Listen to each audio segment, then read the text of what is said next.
This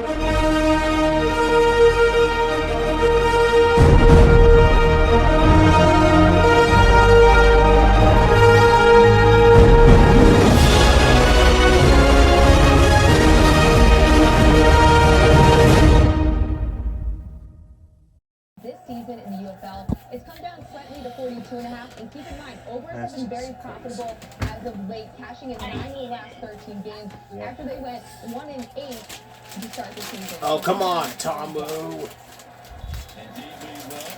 Tomu has to take a sack. Second down and long.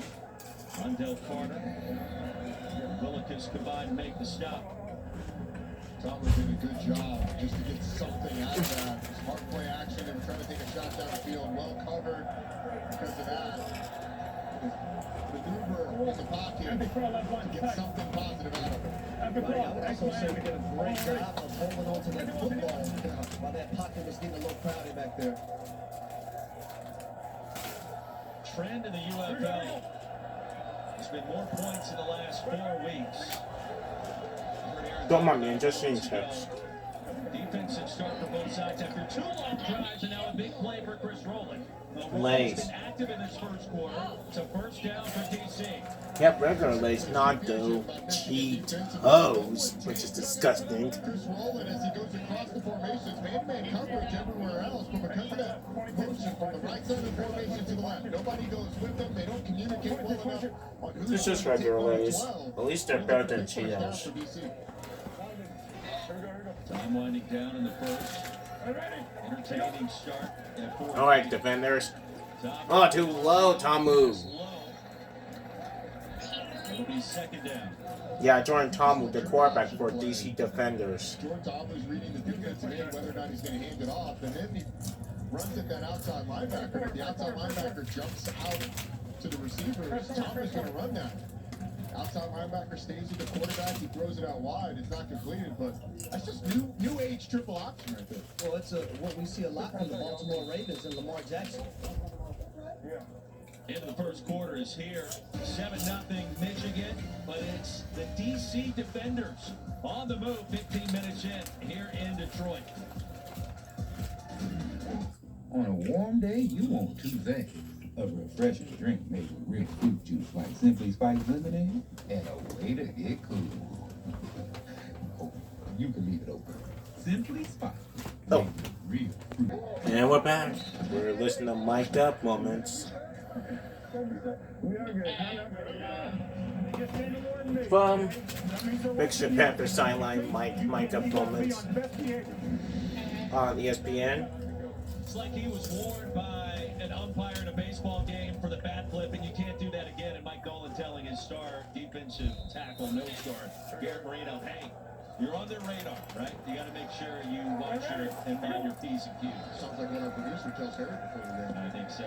Sorry about you getting stretched in the rain, friend. 10 for DC, the top ranked offense in the UFL is Chris Rowland. Yeah, it's even worse. It's even worse on top of things. I'm really impressed with the growth of Chris Rowland. He's become the leader of this wide receiver group, especially with Ty Scott out. Right now in receiving yards amongst the UFL. That's Rollins, Mickens, no Ty Scott, no problem for Braylon Sanders. Here's Abram Smith.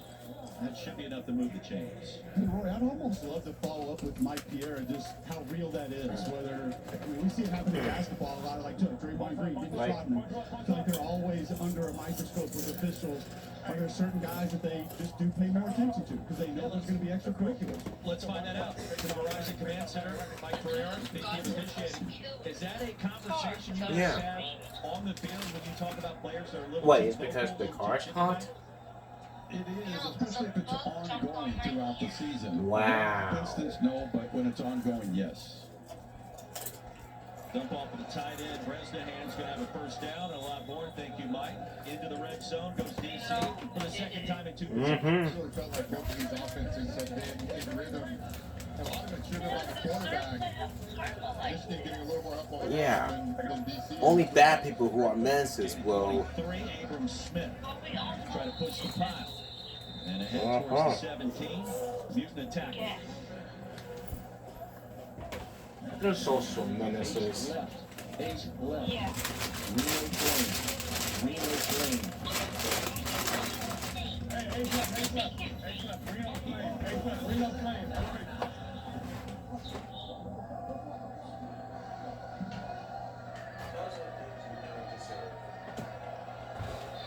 Guys calling plays. Ready? Go. For the defenders. Rolling record coming into today. Deion Jackson. Tackled by Whitehead. Just a short gain of 1. That's it. Really good play by Michigan defensively. Jordan Ta'amu at quarterback counter one way if he wanted it, or the running back with a hand to the running back on the perimeter. As it handed to Deion Jackson. Now 3rd and 7. It's a good job of Michigan of getting DC in 3rd and long. I would say behind Chris Rowland first and foremost. He's been the go-to on 3rd down. 10th play of the drive coming up for DC. Rowland's already got 4 catches, 50 yards, and a timeout called by the defenders. Interim head coach Shannon Harris. The 3rd down and 7. We come back to Detroit. Defenders trying to tie it up or grab the lead. When you pop open and It's a beautiful throw and a beautiful concept by DC to create a little bit of confusion on this Michigan defense. You're going to see the defender come across with Chris Rowland, but then they switch responsibilities with the corner. So you get the defender that's coming across, ends up having to cover the outside receiver who ends up running the inside route. And then it just ends up in chase mode. Levante Taylor, the corner's not able to get back. It is a tremendous throw by Jordan Ta'amu, but the switching of responsibilities is what got Michigan on that one. Defender's going to go for 2 from the 5. He can go for 3 from the 10 or the 1-point Ooh. conversion. This one Too high. as the pass sails high. So DC defenders score a touchdown. The pass, good pass from Jordan Ta'amu. They get on the board. Look at this throw. Impressive. You could not have placed this any better. I mean, if it's any closer, And then they cannot able to convert 2-point conversions, and I think the referees have been brainwashed too. I mean, throws like that are why Jordan Ta'amu, this coaching staff feels strongly that he should get an opportunity back in the NFL at some point in time. He's been playing that well. Good job by Braylon Sanders as well. Ole Miss to Ole Miss there too, Cole. Yeah, I was going to say, Frank Ice, offensive coordinator, told us this young man should be in the NFL, referencing Jordan Ta'amu. And another great example there of how these DC tackles hold up extremely well. It's rare in this league. Frank Ice told But us my that next massive home game win this year. for This the offensive DC line totally defenders is different than it was against a year ago. the Renegades Our wide receiver standout here, after their wide receiver they go on the standout, road Braylon to Sanders. Houston Roughnecks. Touchdown catch on a corner route. Tell me what you've seen on that play from a coverage standpoint. We had a man coming in motion. I seen the corner that was over me bump over, and I knew the ball was coming to me then. Just get to the spot where Jordan gonna place the ball and make the play. Talk about your quarterback, Jordan Ta'amu, doing a great job of ball placement and putting the air Watch underneath for that that football bug. so you can run underneath it. What do you say about your quarterback and how he's performed this season? One more time. Talk about your quarterback, Jordan Ta'amu, ball placement, and what he's meant to you this season. Well, I mean everything. You know, when a quarterback can just place the ball where only you can get it as a receiver, it makes it easy on you. You know, you just got to make the catch. Good job, man. For sure. Xavier Malone racing out of bounds. Michigan gets it back now with a 1-point lead. And we talked about Jordan Ta'amu. And Ronnie, the completion percentage coming into today was below 50%. So far this afternoon, 9 of 12. He's been more efficient. I don't want to say more accurate. He's been there all year, but It makes a no little bit more sense. today, I would say. He's been on the same page as the receivers. They caught the balls. He's placed them well. So if he continues this way, that completion percentage is certainly going to shoot up.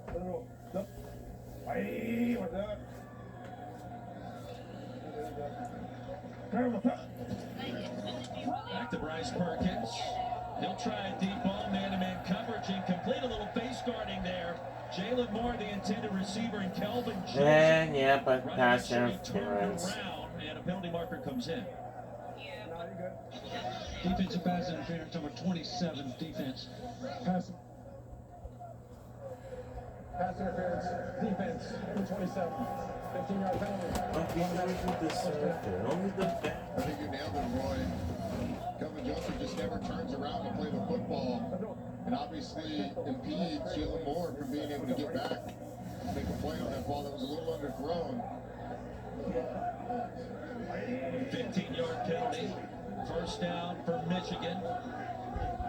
Bryce Perkins, QB1, 4 for 4 for 59 yards. Now, second possession of the afternoon. Toa barrels ahead of the 45. This Michigan team at 3-2, coming off the loss at St. Louis last week, 32-27. Really a crushing loss, too. Battle back and forth, had an interception right before halftime. Allowed St. Louis to double up, scoring right before the half, and then right after the half, they got them behind in the game. And then the big plays late in the game just really took the wind out of your sails. Unbelievable. Yeah. Oh, wow. Another trick play. Another trick play. Gonna race right past the young line to gain and a 10-yard pickup. I'll tell you what, the little block that comes out here is really what helps this, because Nicotini's going to leak out the flat after the zone read. But Jalen Moore just gets a little pick play. Nicotini gets out into the flat. And how many variations have we seen of that? Zone read with somebody out on the perimeter for Bryce Perkins to dish it to. DC has not had an answer. Handed that split motion with that last one, too. Yeah. Jalen Moore in motion. They'll fake it to Tower. Perkins gonna shake off one defender. That was a powerful stiff arm. The comeback route is there. Ball pops out for a minute.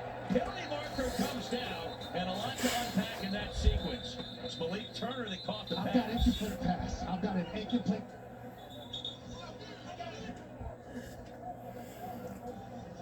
Okay, ineligible player downfield, number 69. Pass was incomplete. Pass was incomplete. Did you guys see Bryce Perkins there? Everybody on the field is just They're going to decline Bryce it. Perkins. They're going to decline it. Ineligible player downfield. Offense number 69. Penalties decline. Second down. The result of the play was an incomplete pass. Yeah, the pass ruled incomplete. As Turner came back, you saw the ball pop up in the air. It's a side story. The story of this play is Bryce Perkins going full Derrick Henry or Najee Harris on Deontay Anderson. Get off me, big fella. Get on the ground. And then everybody else is just not letting Bryce be great. I mean, you got to stay at the line of scrimmage. You got to catch the football, because the slam from the quarterback on the stiff arm, that's the story of this play. I mean, that was 6'2", 215. No problem against Anderson. And on second down, Dennis Johnson.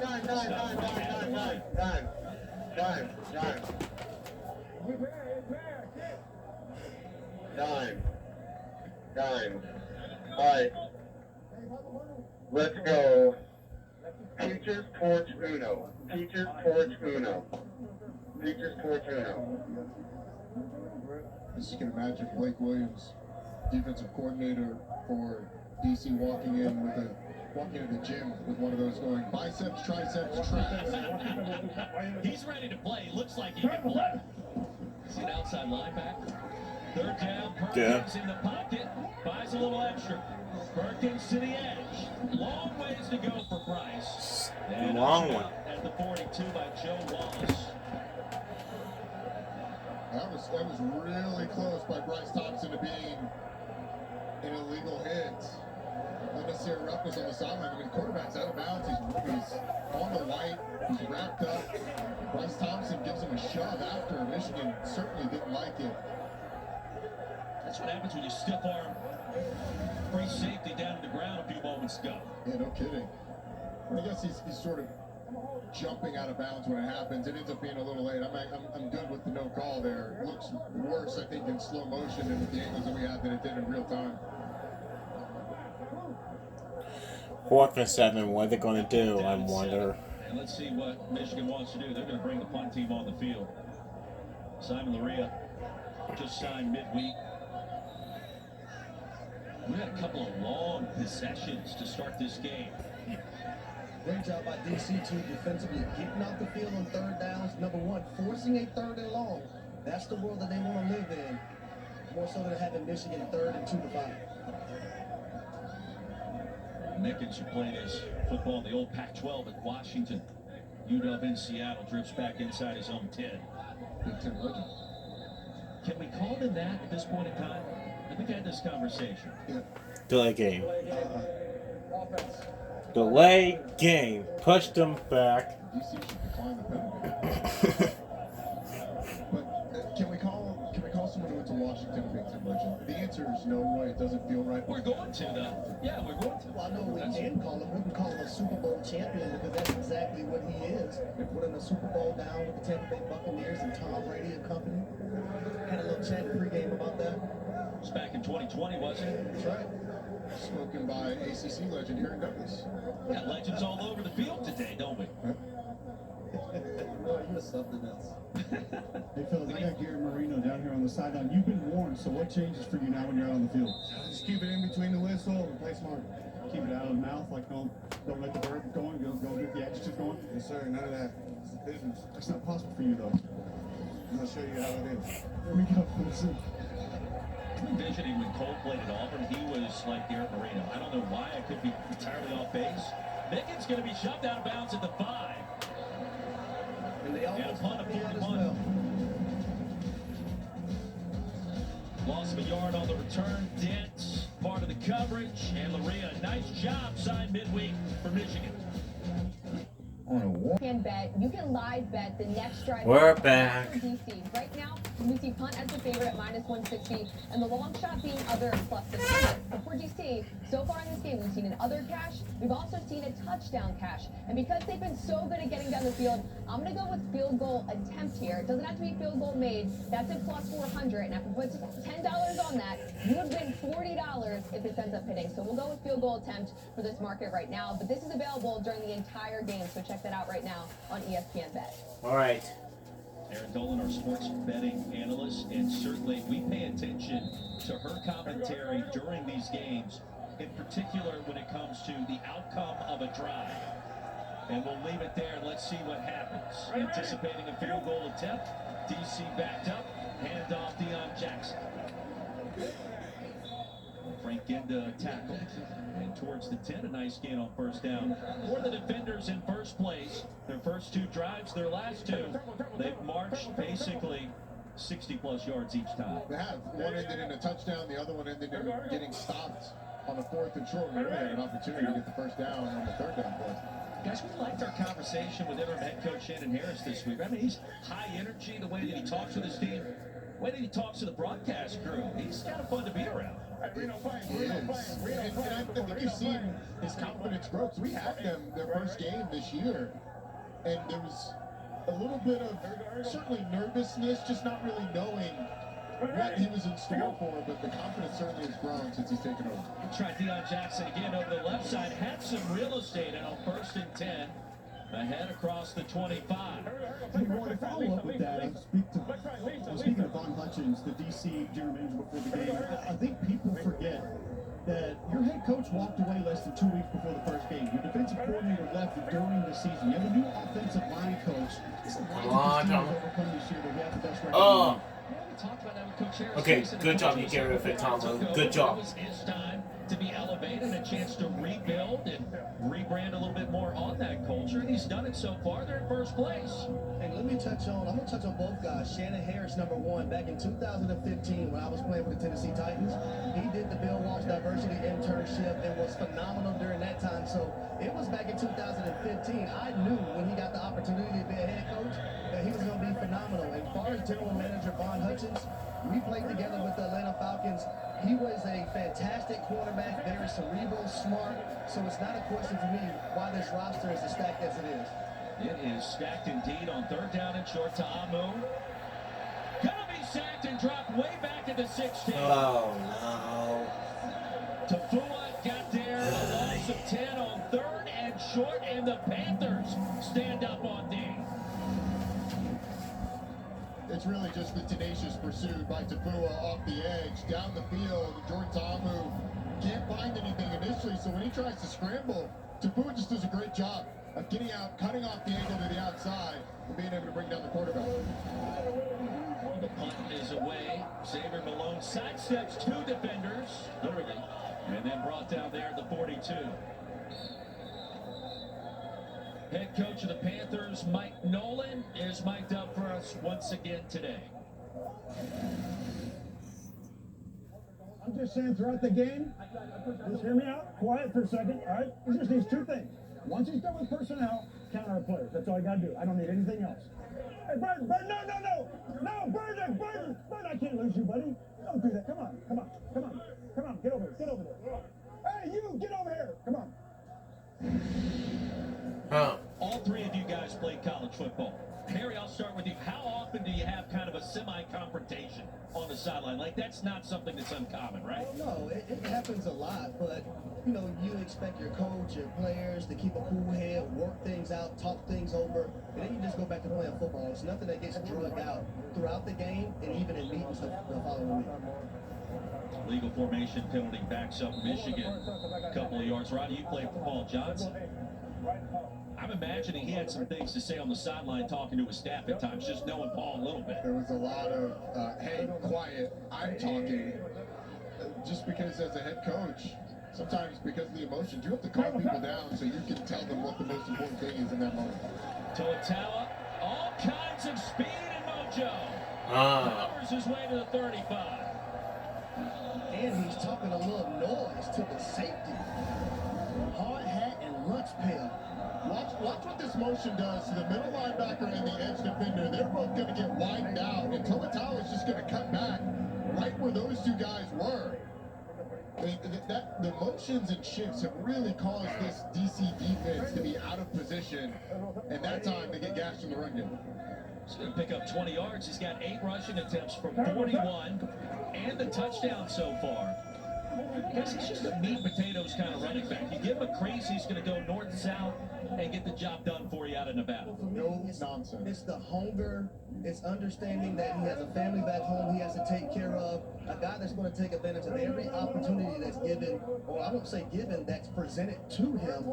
And I just love to see players when they capitalize off these moments. And when he sees a gap, there's no dancing around. There's no second guessing.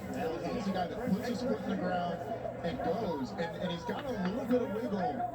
He's got enough wiggle to get on the edges of defenders, and he's so stout that he's hard to tackle if you don't have your body behind him. Turner sets up in the slot after movement, and he'll get the pass. Hit hard out of bounds, and crashing down quickly. It's Bryce Thompson from Tennessee. It's a pretty nice play by Bryce Thompson. Had to navigate some trash and came up to make the tackle. And these are the situations that DC wants Michigan in. Second and long. When Michigan's been at its most efficient, it's been 1st and 10, 2nd and 6 or less. And then you get 3rd and short, and you've got a 3rd and long.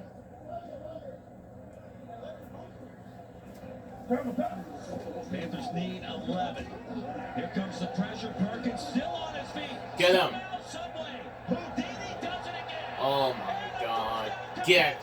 How about the touchdown? They didn't even sack him. Reaching the end zone. Put a star by that one from 35 out.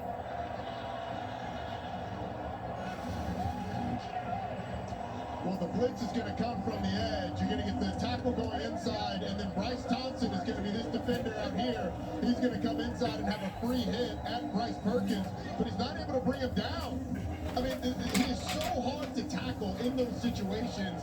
His balance is incredible. He keeps his eyes downfield the whole time. Nicole Higginson is just waiting for his quarterback to get free, see him, and then there's nobody around. That is, you said it, put it on the highlight film. When you're sitting in the reel for Bryce Perkins for MVP, that needs to be the first one. This conversion attempt brought to you by Ortho Home Defense. You're going to go for one.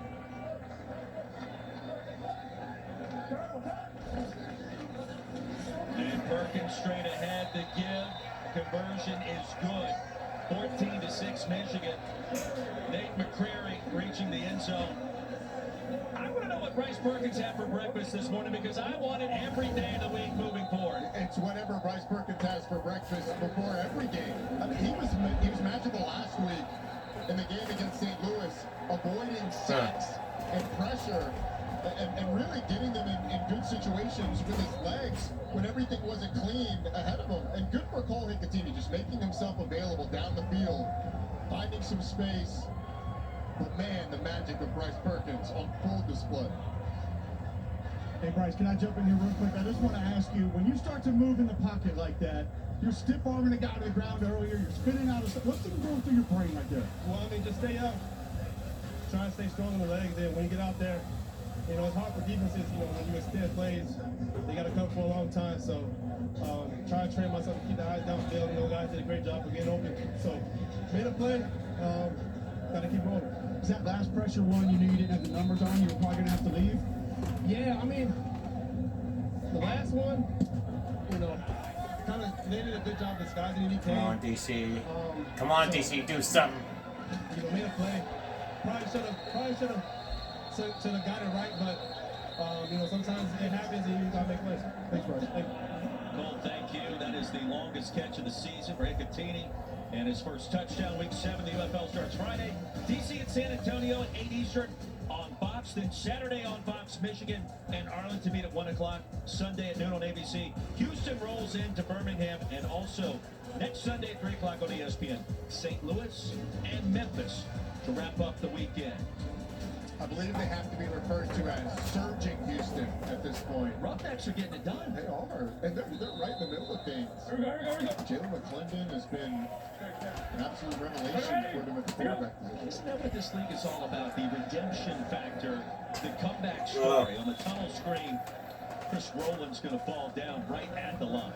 A guy that had Jalen McClendon, a guy that had 6 starts in his career before getting his first start of the season a couple weeks ago for Houston. He's going to end up with more starts this season than he had his entire career. I mean, like since middle school, it feels like. Yeah.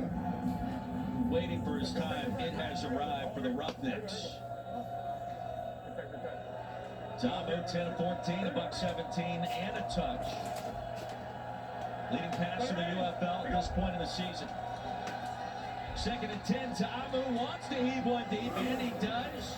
Underthrown and nearly picked off. Where's the play? There's double coverage down there. Levante Taylor involved. And the pressure coming in as well for the Panthers by Willikis. Tamu gets hit as he's throwing this ball. Does a nice job of stepping up in the pocket. But the play by the defensive line to hit him right as he's letting that one go. Really, That's holding. No penalty. Go back to that 4th down stop by Michigan at the 5-yard line. First possession of the game for DC. That looms large. Another 3rd down and long. Here's Tamu, clean pocket across the middle, sails it high and incomplete. Oh. Now Rowland was looking back towards his quarterback. It'll be 4th and 10. No, I'm saying like, and then turn around. That's a tough An option route. It looked like Chris Rowland had a lot of flexibility on where he was going to break that. Jordan Tamu, you can come here and say he expected Chris Rowland to go more vertical and then turn around. But Chris Rowland went right to the sticks, turned around to the inside. Receiver quarterback not on the same page. Off the side of the foot, and that one is going to bounce out of bounds. And Paxton Brooks, a special teams mistake. And Michigan already with an 8-point lead is going to set up shop deep in DC territory. Don't forget Sunday Night Baseball comes your way from Atlanta, 7 o'clock Eastern tonight. Shohei Ohtani, the Dodgers, take on the Braves after a 10-3 win last night on the road. Don't miss the matchup this evening, 7 o'clock Eastern, here on ESPN. 12-yard punt, Ronnie. That is not good when it comes to Paxton Brooks in the special teams department. No, it's about as bad as my mentality if the Braves aren't able to break the 7-game win streak of the Dodgers tonight. And Cobb County, the place to be if you are a Dodgers fan, apparently, with what's happening lately. Go ahead and get that mentality in the gutter. My Bravos have struggled this year.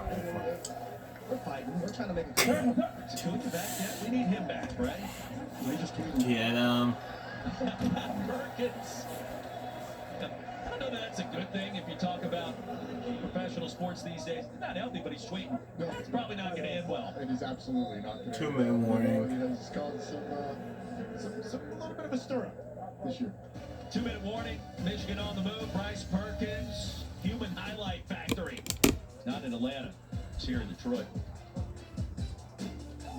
And we're back from the 2-minute warning. Conversation this year. Come on. Where you want to score points, but the first answer is about I know ending the half with Panthers ball. going to You score. can't take the answer literally. Okay. It's the spirit of the answer. We want to score, hopefully a touchdown, but if we have to, a field goal with as little time on the clock as possible. So Okay. little time that it doesn't give them a chance to go down and score, which is effectively us ending the half with. Maybe he's counting the kick as possession, and so like you can drain another 3 or 4 seconds there. Great point. That makes sense. Right now, I needed that interpretation there from the football side of the equation. All I got. Thank you. After the 2-minute warning, 2nd and 1. DC with 2 timeouts remaining. Michigan with all 3. 200 Michigan goes to the run game here for a couple plays. Prairie, the running back. Answer appears to be yes. Into a pile. Stopped at the line. Kyle Phillips is stopped.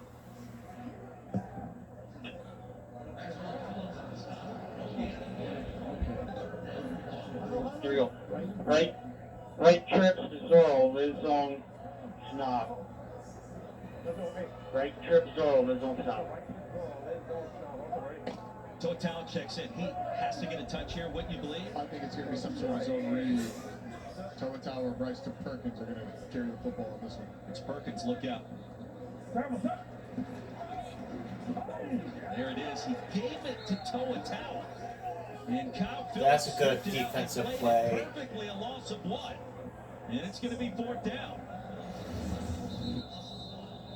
Bryce Perkins is reading this edge defender, but there's penetration from this side as well that comes through. So this is kind of blown up on both sides. I thought it should have been a full read, but it was kind of muddy out on the edge as well. That was just a well-defended play by DC, and now, I don't think Michigan's going to be aggressive enough to go for you. I would imagine they're going to kick the field goal. DC's going to get the ball back with plenty of time to make a drive. 4th and 2. Here comes BT Potter. Kyle Phillips, another standout from Tennessee, playing on this DC defense along with Bryce Thompson. And for Mike Nolan, call for the field goal. 8-point lead. You see Potter's numbers this season. If he kicked this one sideways, I'd really be impressed. That would be cool.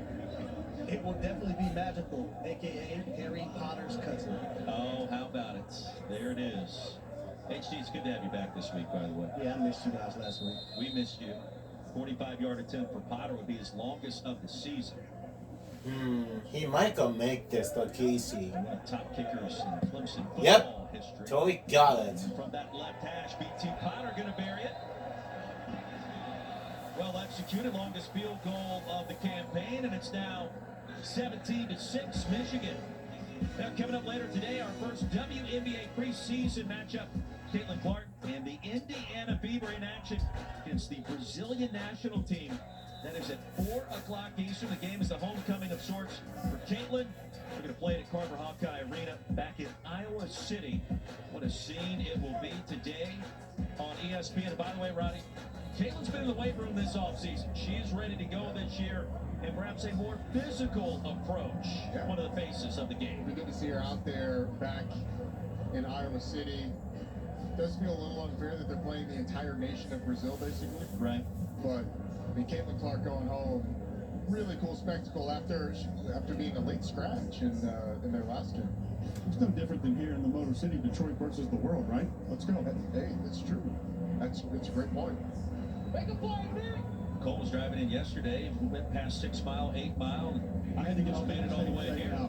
Right. Shout out Eminem. I rolled through 8 Mile yesterday. I don't know what I expected, but it was about what I expected, I guess. Did you play the song while you drove down 8 Mile? I played the music of the cities that I'm in every time I visit. Like when I go to New Orleans, Juvenile, Lil Wayne. When I go to Texas, Slim Thug. When I come here, it's Eminem, Kid Rock. What a nice touch for Cole Cuber, the man of the people. Penalty marker comes in. We check in with Harry. Coach Harris, you're down 11 points with a minute left to go in the second quarter. How aggressive are you going to be right here? Yeah, we're trying to get some points right here. We've been in this situation before. We just got to go down and use our 2-minute drill and then go down and put some points on it, whether it's a touchdown or field goal. Sounds good. Thanks, appreciate it. Harry, thank you. Let's check the infraction. 1 timeout remaining for the defenders. During the return, illegal. Double team block offense. Double team block. That penalty is a 15-yard penalty. Fully enforced. First down. It's going to go on. That's crazy. and Up DC, right? The double team. Takes two to double team. You get that second up. That puts your offense at a big disadvantage, having to go back 10 yards, starting inside your 10-yard line on the drive where you got one timeout, 58 seconds, so enough time, but you're going to need some chunks on this drive and to use the clock wisely. Don't get tackled inbounds, short of the first down sticks. The clock will continue to run. It'll stop briefly after you get a first down. It will continue to run, and then it stays stopped on an incomplete pass or an out-of-bounds play. And Rodney, the most important play in a 2-minute situation is the very first one, getting that drive started. And the drive starter on first down. Tamu rolling. Gonna tap the Okay, that's not bad. I feel like DC's offense has played better than what the 6 points represent so far in the half. I would agree with that. It's been a low possession game in this first half, so they haven't had a ton of bites at the apple. That first drive getting stopped on the fourth down, really, I think when DC looks back, that's the one they're going to look at and say, we should have got the points out of that one. We're ready. Go. On second down, they look for Tabo, and the pass incomplete. And the coverage on Antonio was there from Levante Taylor, and suddenly it's third down. And Taylor remains down on the playing surface. Oh dear, one Mixon's players down. That's brilliant. Tabo is, to that previous point, 11 of 18 passing. He missed Roland a few minutes ago in the sequence that we talked about. Meanwhile, Taylor being tended to. Latest college football, Florida State, third year with the Panthers organization here in the UFL. They make a nice play, just breaking up the pass. Looks like just took a bad step when he hit the ground. Grabbing that right knee right away. Played with CFL with Saskatchewan back in 22. Cup of coffee with the Rams in the NFL as well. And a slight limp as he is helped to his feet.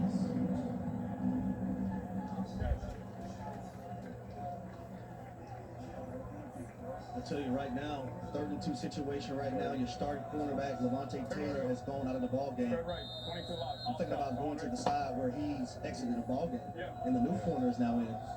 And maybe when third and short here, and you had the opportunity to get 2 plays, maybe you run the football here and then go right after that corner after these 2.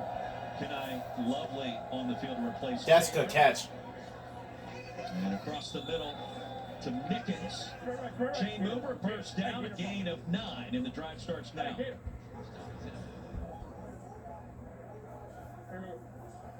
Ready, go. Panthers trailing by 11. At the end of the first half, Tamu's going to buy some time and sail it out. All right, that's a good choice. Now pressure from Carter and Willikis. Combination of race to Jordan Tamu that time. Yeah, there's going to be pressure on Tamu that forces him out of the pocket, and then he throws the ball away. It was a really good operation, though, by DC between the third down conversion and the first down play. They were on the ball so quickly, the clock didn't even have a chance to get going. It's really good awareness, knowing that once you get the first down, everybody on the ball knows the play. Great operation by DC offensively. Carter, former FCS All-American, and James Madison for the Dukes transition to the FBS ranks. That ball was tipped and was it picked? Was that play? Whitehead Jr. feels like that's a turnover. This officiating crew indicating otherwise.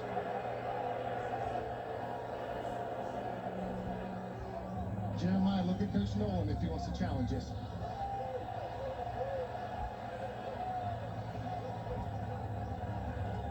We cannot have a challenge. We're inside of 2. Ball's going to be thrown to the left side. Does he get those hands on it? No, I think that thing's on the ground. I think it's pretty clear from the view we just saw that the ball is assisted by the ground. Incomplete. Yes! That's a catch! That's a catch! That's a catch! No, it's not a catch. Penalty marker comes in on 3rd and 10. 29 seconds to go in the half. 7-0. 7-0. Ball start. Ball start. Offense. Number 7. 5-yard penalty. 3rd down. 6th infraction called against DC. That was Yasir Durant from Mizzou. 3rd down and 15. And now how aggressive are you if you're DC? 3rd and 15. You just had the ball almost picked. Michigan does have 2 timeouts. I mean, if you're DC, I think you run the ball. Try and pull one of those timeouts. If nothing else, punt the ball away. Michigan will get the ball back with 20 seconds left, 1 timeout. Feels like a draw. Instead, Tamu across the middle. And a conservative play call to Mickens. Noah Dawkins, the tackle, a 7-yard gain on 3rd and long. And a timeout call. I use the timeout. For Mike Nolan, what do you do here? Let's find out. This is a timeout. This is a timeout. All right, come on, defenders should get 1st down. If we get, hey guys, hey, listen up. Let's secure it, okay? Listen, if it's a bad kick at all, let it go. We go in at halftime. Got me? Okay? Everybody good on that? All right, let's go.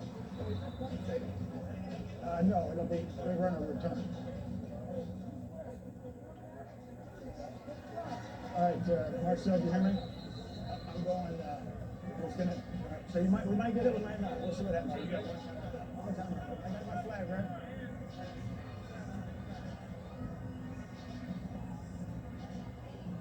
Put the ball back in.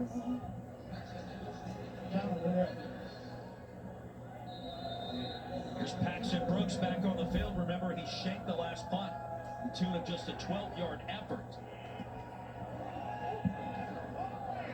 Turns it over beautifully this time to Xavier Malone. And from the 23, a running start before he's brought down at the 37. Okay, at least they got him. 48-yard effort that time. A return of 15. Only 10 seconds to go in the half.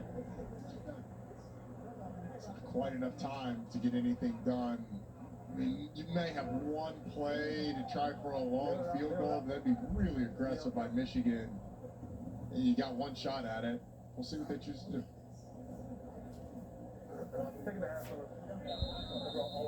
There's your answer. I love it when the actual team, players or coaches answer our questions. I know. It's like they've got microphones or speakers in their helmets where they're listening. Victory formation.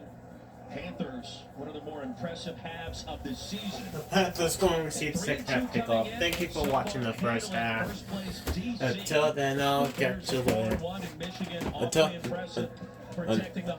Until next time, peace. Enjoy the halftime show. Entertaining start in Detroit.